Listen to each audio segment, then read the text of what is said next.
mimbar 1000 tokoh ngaji pitulasan. Ojo nganti lali dulu saben tanggal 17 ngaji ing Bali Wedan. Sarang-sarang tenggelam ke dalam samudra ma'rifatullah.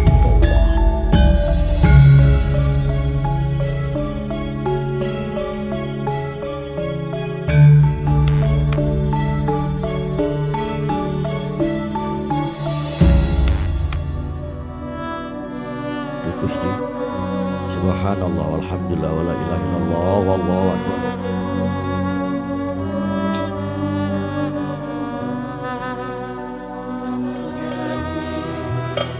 Muhammadun bashar la kalbashari bahwa kalian di bainal hajari.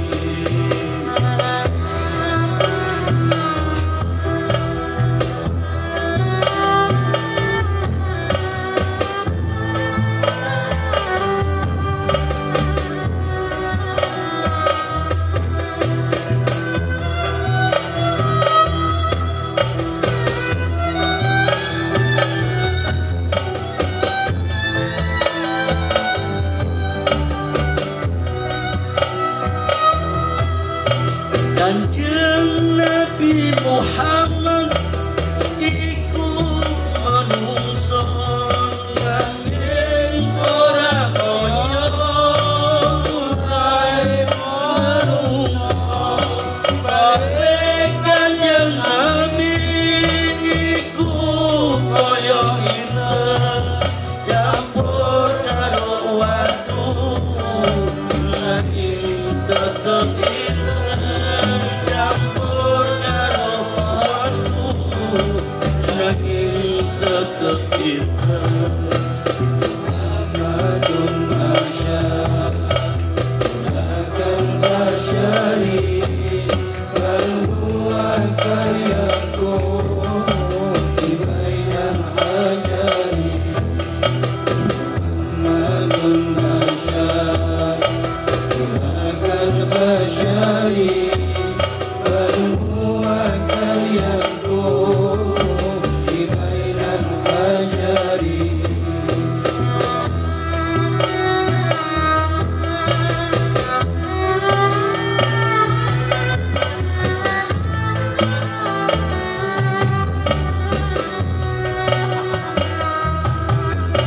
Gusti Allah Pangeran kang Maha Suci, ora owah gingsir kahanan jati,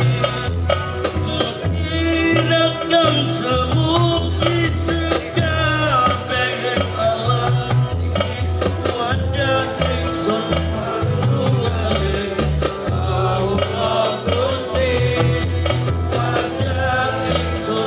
panulane Allah Gusti.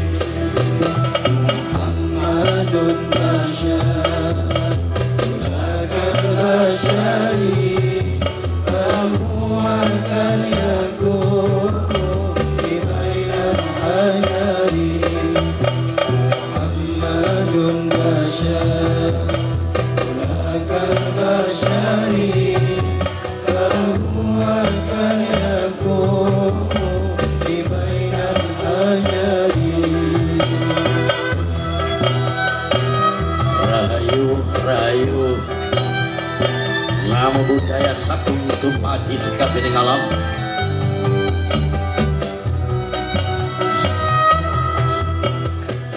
Alhamdulillahirabbil alamin. Assalatu wassalamu ala Rasulillah wa ala alihi wasahbihi wa mawalah. Alhamdulillah kula kalih panjenengan pada dalu yang indah ini senantiasa dipunparingi Allah Subhanahu wa taala kanthi iman, Islam, ihsan, dipunparingi kesehatan lahir lan batin. Selawat serta salam senantiasa dikunjung datang junjungan kita Nabi Allah Muhammad sallallahu alaihi wasallam. Yang sampun paringi obor pepadang kalian kula kalian panjenengan ingkang arupi uswatun hasanah. Nggih, tutup poin mawon nggih. Ngaji ini tengene mriki niku jenenge ngaji yang tidak membeda-bedakan. Dan mriki lintas agama juga rawuh sedaya.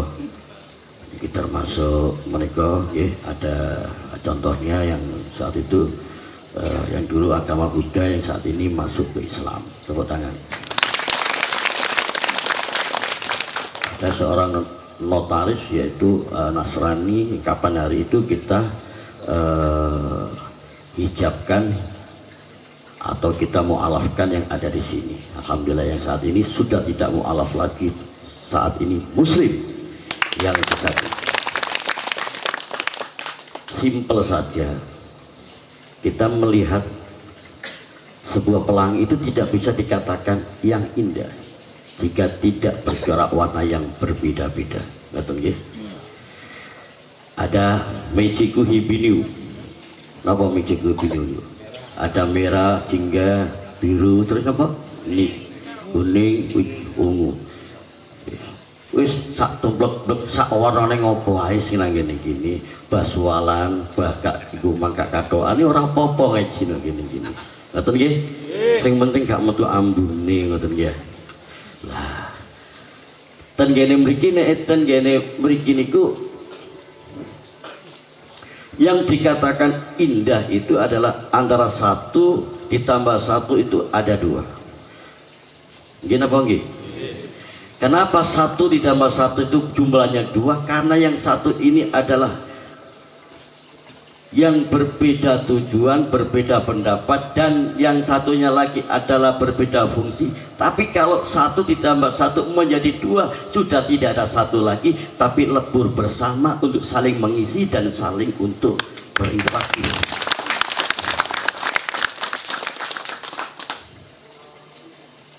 Yang saya katakan al-arifu kainun ba'inun. Kita tidak bisa dikatakan orang yang betul-betul makrifat, yang selalu mengenal kepada zat Allah, jika kita tidak selalu bercampur dengan corak warna yang berbeda-beda. Jadi di sini tidak ada yang namanya wakil bupati, juga tidak ada bupati, juga tidak ada. Setuju ya? Di sini tidak ada yang namanya Gus, gak ono sing jenenge santri, gak ono sing jenenge Mang Kiai. Di sini lebur bersama satu ruh. Iki lho sing jenenge wong kang dhaif, yang selalu ingin pepadang padangi ati, yaitu mimbar 1000 tokoh. 1000 tokoh iku apa wae? Wong sing iku mang saat iki sing duwe unek-unek iku wis moncrot nang ngene iki.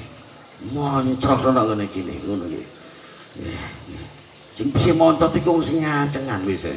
Nyate montot kira mboten. Apa sih ngacengan iku? Orang yang berkobar-kobar punya keinginan yang saat itu harus dan selalu ingin moncrot. Nah, dalam tanda kutip ya ojo nanggone konoan ya, nggih. Itu berarti rusak tangkamu. Pikiran-pikiran rusak. Lah, jadi supaya tidak ejakulasi dini di jalan-jalan, maka tumpak noblak di sini ini, di sini lebur bersama, dan inilah tempat, yaitu wahana untuk memberikan edukasi, di mana kamu yang saat ini mempunyai unek-unek yang tidak terpecahkan. Gini ada yang namanya 1000 tokoh kiai apapun.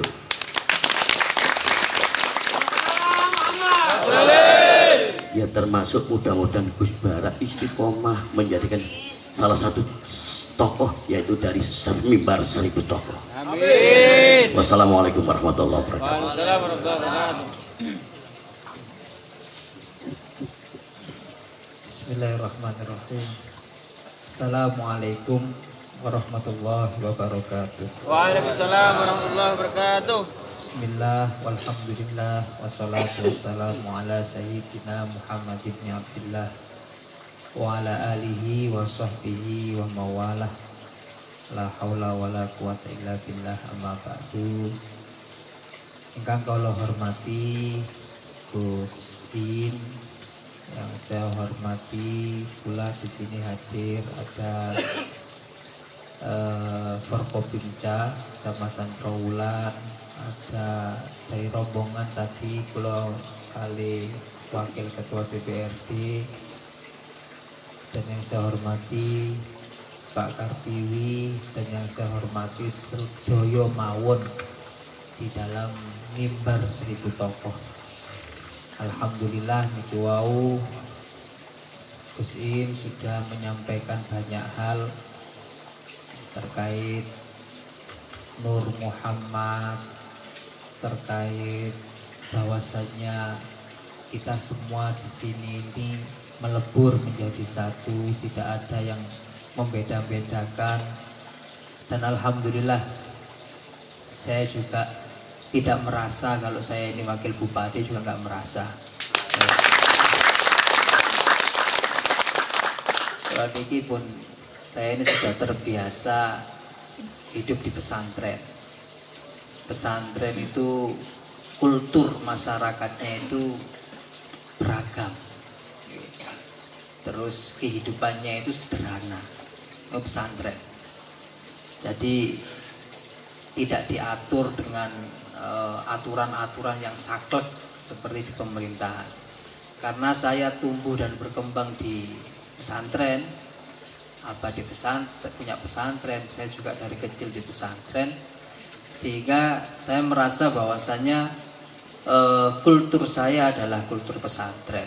Kultur pesantren itu nggih sederhana apa adanya, dan bersahabat, terus bersosial dan seterusnya. Dan saya berterima kasih sekali bahwasanya dalam perjalanan hidup saya ini saya ditempa di dunia pesantren. Saya berterima kasih sekali. Dan boten kalau tidak ditempa di dunia pesantren mungkin akan memandang orang itu bisa merah, bisa hijau, bisa yang lain sebagainya lah. Tapi kalau berada dan hidup di kultur pesantren itu sudah biasa. Kita bertemu dengan orang banyak dari berbeda bahasa, berbeda sukunya, berbeda rasnya, dan seterusnya. Bapak Ibu yang saya hormati, saya kemarin itu bertemu Pak Kartiwi kira-kira setelah sholat subuh. Beliau hari Jumat menyampaikan surat undangan untuk abah saya menghadiri acara di malam hari ini. Berhubung abah saya sudah berangkat umroh, dan waktu itu yang menggantikan ngaji saya, dan saya ketemu Pak Kartiwi. Terus saya melihat pada waktu ini acaranya agak padat.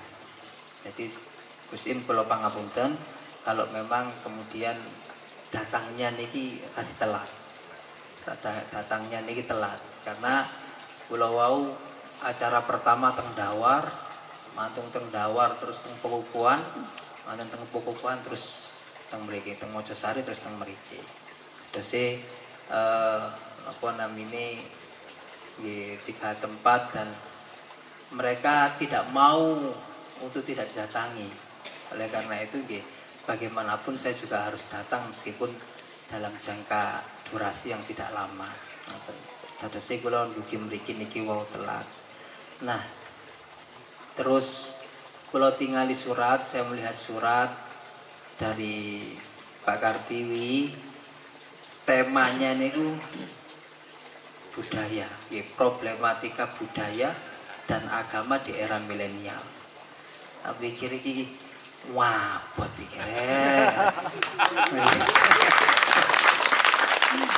problematika budaya dan agama di era milenial. Ini tema yang berat untuk jagat kebangsaan. Untuk kita sampaikan, tapi karena memang niki wau temanya seperti itu, kalau tak mencoba merangkai apa itu budaya, apa itu agama, dan bagaimana pengaruhnya di era milenial saat niki ya nopo. Kalaupun salah enten suhunya, enten Gus Im manggil sebagian bener nolak salah-salah. Bapak Ibu ingkang kula hormati, kita berbicara budaya dulu. Budaya ini kalau tidak salah nggih, dari kata jamak. Budaya itu kata jamak. Mufradnya bahasa Arab itu. Kata tunggalnya itu budi. Dari bahasa Sangsekerta yang artinya akal. Budi, akal. Kalau dalam bahasa Arab, budaya niku namanya sakofah. Sakofah itu atap. Diambil dari kata sakof, itu atap. Atap itu kan berarti sesuatu yang ada di atas, yang tinggi. Sesuatu yang atas, sesuatu yang ada yang tinggi. Budayawan bahasa Arabi musakof. Bahasa Arabi musakof. Nah, kalau dilihat dari kata ini, dua kata ini, bahasa Arab, bahasa Indonesia yang diambil dari bahasa Sangsekerta. Ini kan bahasa tua kan. Inggris niku ket-ketan, Inggris niku. Grammar niku dari kata jurmiyah. Diambil dari kata jurmiyah jarine ngoten. Grammar itu jurmiyah. Jurmiyah niku tata bahasa Arab. Gramatika ini sing nate mondok niku pasti semerap nopo jurmiyah niku. Nah, ini bahasa Sangsekerta bahasa tua, bahasa Arab juga termasuk bahasa tua karena turunan dari Ibrani. Berarti kalau kita berbicara namanya budaya adalah sesuatu yang luhur, sesuatu yang tinggi, sesuatu yang terlahir dari akal manusia. Maka ada definisinya, budaya adalah merupakan cara hidup suatu kelompok berkembang, ya. Cara hidup berkembang suatu kelompok yang disepakati oleh kelompok tersebut dan diwariskan oleh generasi-generasi setelahnya. Diwariskan oleh generasi-generasi setelahnya melalui dialektika. Dialektika ini nopo? Nggih politik, nggih sosial, nggih agama, kultur dan seterusnya. Jadi budaya itu adalah sesuatu yang lahirnya itu berada di tengah-tengah masyarakat itu sendiri, dari kesepakatan masyarakat itu sendiri. Dan lahirnya budaya itu dari akal jeniun masyarakat itu sendiri. Terus dari kesepakatan akal masyarakat itu sendiri. Maka oleh karena itu budaya itu sesuatu yang luhur. Makanya datang fikih ini kaidah fikih ini ku enten al-adah muhakkamah. Adat itu bisa menjadi sesuatu yang dihukumi, menjadi hal yang bisa dihukumi. Nah, oleh karena itu budaya itu merupakan sesuatu yang jeniun, sesuatu yang orisinal, yang lahir di tengah-tengah masyarakat melalui kesepakatan masyarakat dan kemudian diwariskan kepada generasi-generasi setelahnya. Maka budaya yang berkembang di tengah-tengah masyarakat niko, khususnya yang ada di Indonesia niki, ini adalah budaya kita, jati diri kita, yang kemudian kita sekarang ini hanya mewarisi dari kakek-kakek kita, buyut-buyut kita, leluhur-leluhur kita, dan harus kita jaga dan kita lestarikan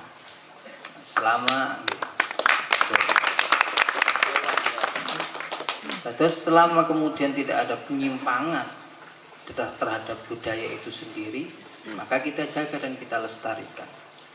Dan agama Islam ya. Agama Islam itu tidak kemudian lantas menolak mentah-mentah budaya.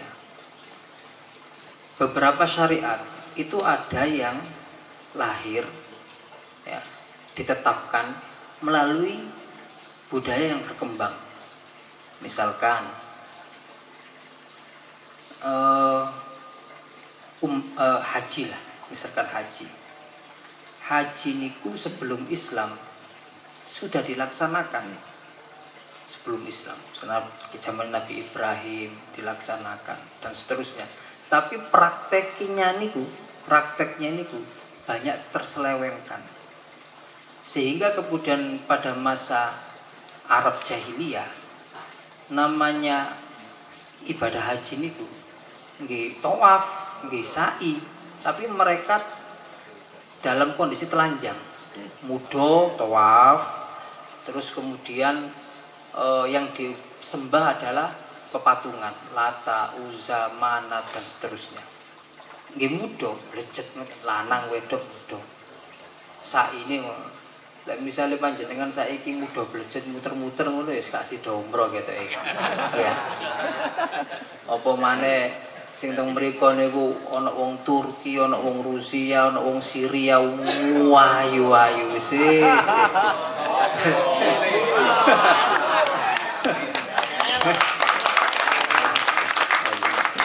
Nah, itu dulu seperti itu. Kemudian Islam hadir, Kanjeng Nabi hadir, praktek yang ada, praktek ibadah yang sudah terwarisi dari sebelum-sebelumnya tidak dihilangkan, tidak lantas dilarang, tidak. Tapi praktek ibadahnya tetap ada, caranya yang kemudian diganti oleh Rasulullah. Oh, sing asline muda digawe pakaian ihram. Sing lanang yang laki-laki pakai baju ihram, pakaian yang kain yang tidak berjahit. Yang putri, yang perempuan pokoknya menutup aurat kecuali muka dan telapak tangan. Prakteknya tetap muter-mutere tetap sa'iling gitu tetap. Yang asalnya menyembah Lata Uzza kemudian diganti menyembah Allah, diesakan. Nah, itu kan terlahir dari budaya yang berkembang pada waktu itu. Agama menjawab itu. Lah sakniki kata tiang moro-moro wah iki syirik, ini bukan Islam, wah ini bid'ah, wah ini budaya Hindu, wah ini budaya. Loh, kalau kita kemudian main kasar main stigma, main justice, main kasar, insya Allah Islam ini tidak akan berkembang di Indonesia ini. Soalnya teori ini tiang niku disalahno mbek Al-Qur'an main kasaran. Lau kunta faddan ghalidhan qalbi lam faddu min hauli. Wahai Muhammad, jika kamu kemudian berhati keras, berlaku kasar, lam faddu min hauli. Mereka itu akan lari dari sekitarmu, akan berpaling darimu. Makanya dulu ada yang mengatakan Indonesia ini sebenarnya dari abad 8, abad 9 ini sudah ada napa namanya penyebar agama Islam sudah ada. Fatimah binti Maimun itu abad ke-10 kalau tidak salah. Sudah ada. Konon katanya di Barus yang Sumatera itu ada makamnya sahabat. Itu pun makamnya sahabat berarti kira-kira abad 8, abad 7, abad 8 ngoten nggih. Nah, kenapa kok kemudian Islam tidak mudah berkembang pada waktu itu? Karena memang penyebaran agama pada waktu itu tidak melalui perantara budaya. Tapi kemudian Wali Songo waktu niku abad ke-13 lah mulai Wali Songo hadir ke Nusantara menyebarkan agama. Tapi melalui perantara budaya. Wayangan diisi kali esensi-esensi keagamaan. Dakwani niku wae. Dakwanya melalui perantara budaya. Dengan begitu kemudian mendapatkan respon yang sangat luar biasa sekali. Dengan catatan yang tidak lama, abad 13, 14, 15 niku hampir Islam niku sudah 90%. Hampir 90% di bumi Nusantara. Makanya enten salah satu peneliti dari Inggris itu gak percaya, mboten percados lek Islam itu bisa berkembang dengan cepat seperti itu, mboten percados. Pasti ada unsur mungkin paksaan, mungkin perang, mungkin anu dan lain sebagainya. Padahal justru masuknya Islam di Nusantara ini justru penyebarannya tidak ada unsur paksaan, tidak ada unsur peperangan. Salim lah dari bahasanya wong Arab niku salim dengan cara selamat, dengan cara baik, dengan cara damai, dengan cara santun. Sehingga kemudian dengan jangka waktu yang lama 200 tahun kemudian Islam ini menjadi agama mayoritas. Dan ini penyebaran agama yang ada di Indonesia seperti ini itu dipuji oleh seluruh dunia. Dipuji oleh seluruh dunia. Tiang-tiang Arab itu memuji bagaimana penyebaran agama Islam ke Indonesia itu dipuji. Indonesia sebagai contoh, selalu dijadikan contoh penyebaran agama yang dengan cara damai, tidak dengan cara peperangan, tidak dengan cara menumpahkan darah, tidak dengan cara membunuh antara satu dengan yang lainnya, tapi dengan cara yang damai. Gini ku yang ada hanya di bumi Nusantara, di Indonesia kita tercinta. Bapak Ibu ingkang kula hormati, oleh karena itu agama dan budaya harus berjalan seiringan. Agama dan budaya harus berjalan seiringan.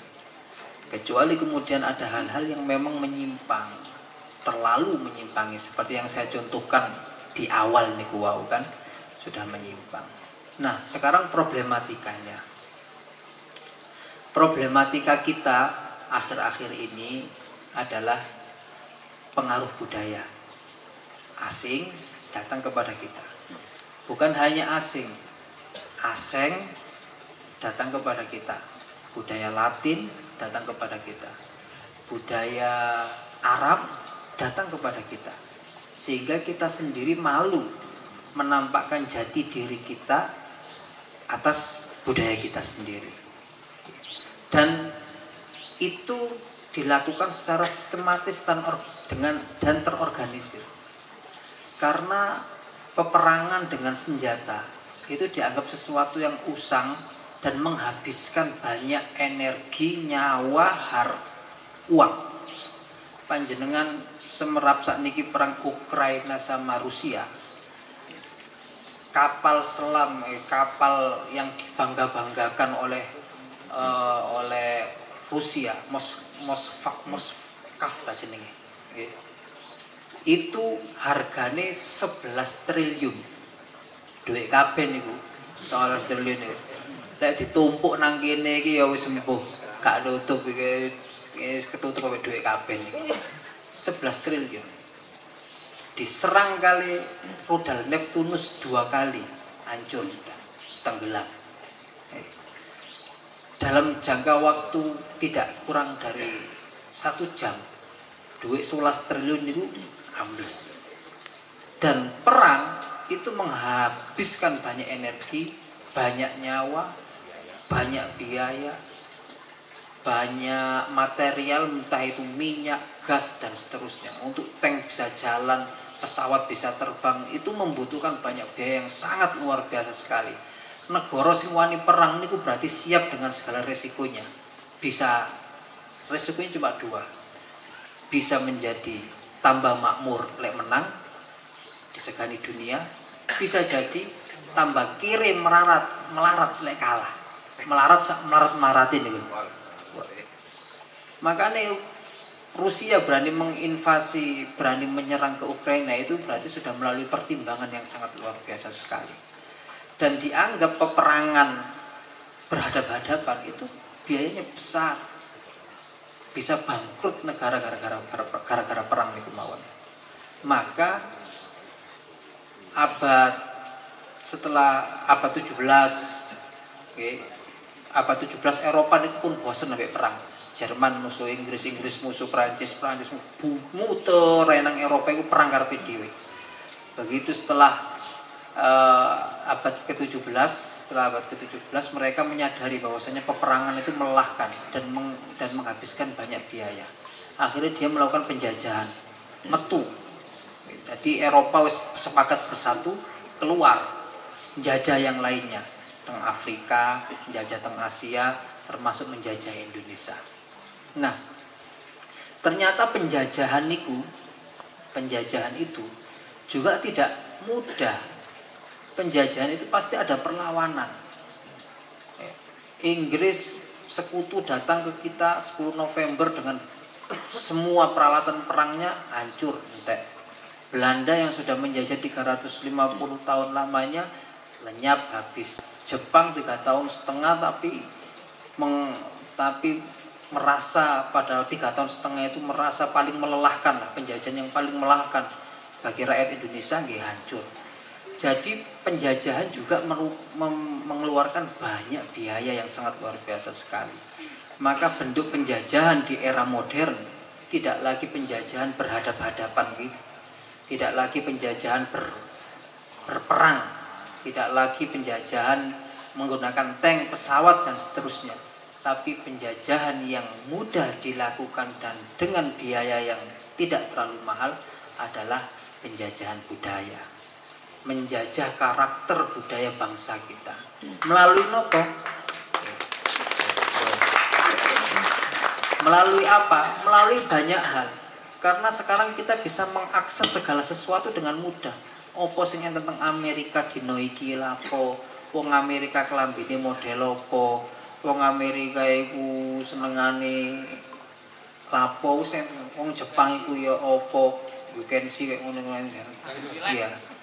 Wong Jepang senengane, wong Korea senengane ya opo, itu mudah. Dengan mudah kita akses, entah melalui media sosial, televisi, Instagram, YouTube, TikTok, dan semuanya mudah kita akses.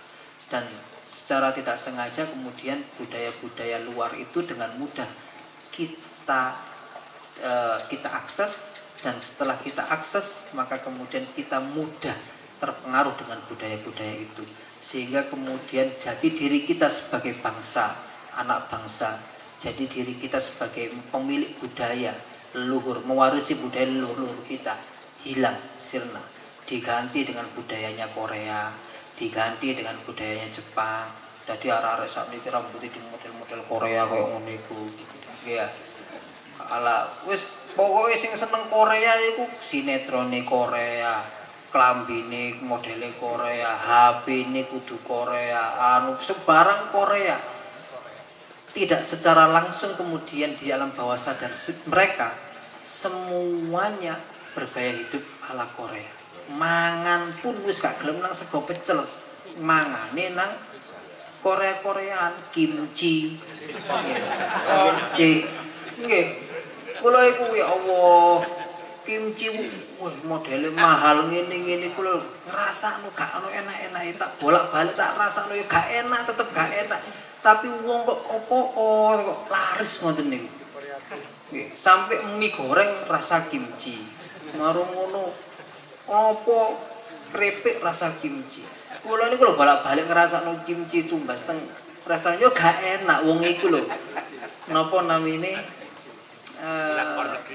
napa kimchi niku apa sih kimchi niku apa sayur niku lho, sayur misalnya sawi, sayur kol, iya. Oh, pokok bahasa Salah kimchi loh ya. Kimchi loh, sayur kol terus kemudian dikei manis-manis, pedes-pedesan ngoten niku. Dia pedes-pedesan ya rasanya kecut ngalu. Rasane ya Allah gak enak, tapi ya niku mau lho. Karena dia sudah masuk budaya mereka, sehingga kemudian dia melupakan jati dirinya, melupakan bahwasanya lebih baik mangan sego pecel daripada mangan kimchi. Lebih baik mangan pecel lele, pecel sembarang kalir dan lain sebagainya daripada makan itu. Terus saat ini model ala Jepang-Jepangan, ya makanan niku waduh kayak sumpit, ya. Dan itu namanya penjajahan budaya. Tidak sadar bahwasanya kita tidak sadar bahwasanya kita itu dijajah, sehingga kemudian kita beralih dari mencintai produk-produk kita, kemudian beralih mencintai produk-produk mereka. Akhirnya sing disugino niku sanes negara kita tiyambek, sing disugino niku negara tetangga. Korea ini dadi sugih, barang-barang Korea laris kabeh mlebet teng mriki. Bukan hanya makanannya, sak mobil-mobil, sak barang-barang, sak HP-HP ini. Terus kalau begitu sudah berapa triliun rupiah kita berikan kepada mereka? Gak muter teng kita niki mboten. Produk-produk Jepang, mangane ala Jepang, ramen, kok saiki jenengan lek teng mall, opo ramen model opo ya ono kabeh. Padahal mie goreng luwih enak daripada ramen. Nggih. Mie goreng pinggir dalan niku nasi goreng mie goreng sik luwih enak daripada ramen. Tapi kemudian karena kita niki pun tersusupi oleh gaya dan budaya orang luar, akhirnya kita lebih memilih makanan asing daripada makanan kita sendiri. Makanan wong Jepang daripada kayane kayak sumpit barang padahal lu gak kena-kena.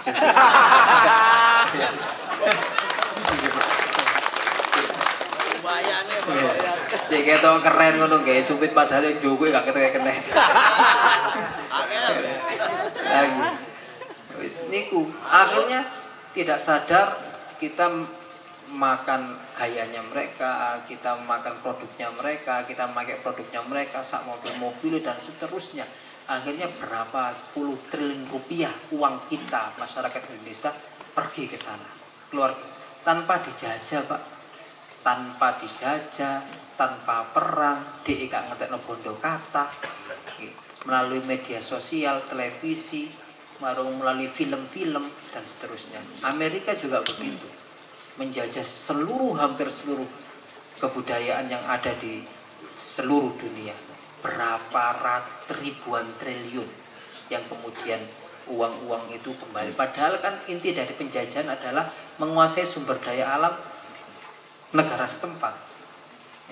Menguasai sumber daya alam negara setempat. Nah, tapi kan harus melalui peperangan. Nah, peperangan itu besar baik biayanya. Nah ini hanya dengan media sosial, dengan begini mindset orang Indonesia ini bisa terkontaminasi, bisa kemudian terpengaruh sehingga kemudian tanpa sadar kita kemudian tidak cinta lagi dengan produk kita, dengan budaya kita, dengan adat istiadat kita. Kita kemudian mencintai gaya-gaya mereka, makanan mereka, produk mereka, terus mobil-mobil mereka dan seterusnya. Sehingga kemudian tanpa sadar triliunan, puluhan, ribuan rupiah kita berikan ke sana dan tidak mengalir di antara kita. Terus itulah problematika budaya yang kita hadapi di era milenial ini. Dan oleh karena itu menurut saya marilah kita mencintai budaya kita. Dan dengan sarana seperti inilah merupakan sarana bagaimana kita mencintai budaya kita. Dengan Gus Im melakukan dakwah seperti ini mengingatkan kita bahwasannya kita ini pernah menjadi negara adidaya, pernah menjadi negara yang disegani di seluruh dunia. Pernah Mongol niku Pak menaklukkan Baghdad. Baghdad pada masa itu menjadi pusat peradaban dunia. Dinasti Abbasiyah ini takluk kali Mongol, Pak. Sampai mereka menggambarkan Mongol niku tentara yang seram. Kabeh dipateni. Raja terakhir Baghdad niku matine niku diseret karo kuda di tengah-tengah alun-alun kok ngoten. Buku-buku Darul Hikmah, jutaan buku niku didamel jembatan sampai lautan itu berwarna hitam gara-gara tinta. Mengerikan. Tapi DE Kublaikan niku moro nangin Nusantara teng Singosari. Walah kon lapo mrene-mrene utusane kupinge ditugel. Ya. Kupinge ditugel. Dianggap cilik wis bali kon iki lho kuping gak tugel kekno bosmu ngono kon balik kono. Kekno rajamu. Dan tidak pernah menjajah kita, terus akhirnya pernah lah meriki terus kemudian sama Raden Wijaya ditumpas habis utusan Mongol niku. Jadi kita niki pernah menjadi negara adidaya pada masanya. Dan kita niki kaya akan budaya, berapa ratus bahasa, berapa ribu suku, berapa niki lek tidak dikelola dengan baik terjadi tumpah darah dengan mudah. Arab niku bahasane setunggal, irunge padha, mancung kabeh karo sing pesek. Sing wedok ayu kabeh. Sing lanang ganteng kabeh, rambute kriting kabeh. Padha kabeh bahasanya satu, ngono sik gelut. Bahasane setunggal iku sik gelut sampai sakniki perang mboten nenten apa namanya akhirnya sampai sekarang. Syria, Irak, Libya, sebagian Yaman dan seterusnya. Bahasanya satu. Kita dengan beragam budaya, dengan beragam bahasa, suku dan seterusnya. Alhamdulillah sampai saat ini masih aman-aman mawon. Maka memang harus diperlukan pemimpin yang punya pemikiran luar biasa. Melawan OPM niku Gus Dur niku ngelawan OPM niku gampang. Sakniki koyo wangel ngono OPM. Papua Merdeka nih. Biyen Gus Dur ndugi teng OPM.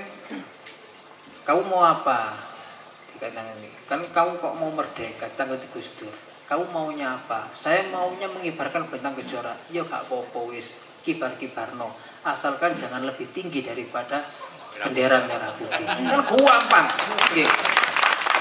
Menyelesaikan permasalahan-permasalahan yang rumit dengan mudah. Lah sakniki permasalahan-permasalahan yang mudah didamel bumi, damel angel. Oleh karena itu kita butuh pemimpin-pemimpin seperti Gus Dur, pemimpin-pemimpin yang memiliki intelektualitas yang tinggi pada semangat. Kalau kita mengkanten yang kalau sampaikan kirang langkung nyuwun kula nyuwun abdi pangapunten, kula akhiri wassalamualaikum warahmatullahi wabarakatuh. Waalaikumsalam warahmatullahi wabarakatuh. Plose pundi plose. Jenengan akhiri kan saged mirengaken piyambak nggih tausiah saking pemimpin jenengan utawa wakil Bupati Mojokerto. Tepuk tangan.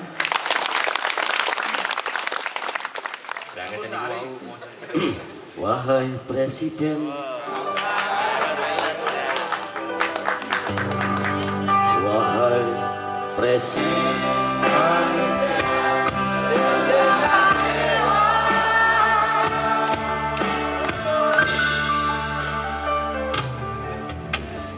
wahai Presiden kami yang baru. Wakilnya juga. Kamu harus dengar suara ini.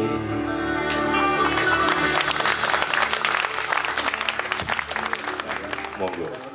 Alhamdulillahirrabbilalamin. Luar biasa. Ilmu saya tidak ada apa-apanya ternyata. Saya seperti ibaratnya seperti kata yang di dalam tempur. Ketokane ilmu ku setinggi langit. Negara pas aku metu ke tempur. Wah, ono ilmu sing sak jagat sing diasta kali Gus Bara. Tepuk tangan. Bahwasanya budaya itu dialap dari antropologi, jadi asal daripada kebudayaan. Kebudayaan. Nah, kebudayaan itu sudah tidak ada perbedaan lagi. Mana iku masing jenis iku atas, tidak ada yang namanya bawah. Sehingga saya pesan, jika engkau menemui yaitu gelas yang najis, jangan langsung dipecah gelas itu. Kamu bisa mensucikan dengan air yang air wudhu, yaitu gelas itu bisa dipakai kembali. You understand? Yes. Sehingga nek sampai ketemu ambek wong sing koyok ngono-ngono kae, nek gak cocok ambek atimu, awakmu iku kudu iso andar bengi. Yaiku kudu iso tuturi handayani. Mana mungkin wong sing iku mang sing gak cocok karo atimu, wong iku mang terus mari ngono kok lok-lokno nggih, terus mari kok caci maki, kok bid'ah no, ngono ya. Lah iku ngono tutno secara tuturi handayani. Nek wis iku mang wong iku mang kasih sayang tresno ambek dirimu, maka masuklah yang namanya tuturi haniseni. Itu saja. Ono wong ngombe nang terminal diancuk kon iki ono haram, kon iku iki mang najis. Nah, mosok ngono. Ki napa nggih? Jadi sampean mesti dikamplengi ya rumah. Maka musik Perahu Kanjeng adalah salah satu alat sebagai budaya untuk melantunkan yaitu yang indah. yaitu melantunkan salawat untuk selalu mencintai Rasulullah Muhammad sallallahu alaihi wasallam. Matur suwun Gus Bara dengan kru dan sedoyone kula mengucapkan la haula wala quwata illa billahil azim. Tidak ada daya, tidak ada upaya, melainkan Allah yang menakdirkan yang saat ini Gus Bara rawuh sakit suci rawi wonten ing majelis rawuh kanjeng. Muhammad. Allahumma sholli ala sayyidina Muhammad. Allahumma sholli. An-Nabi sallallahu alaihi kiri. Salawatullahi alaihi Wa Yadalul barakah Kulman salla alaihi An-Nabi ya hadirin i'lamu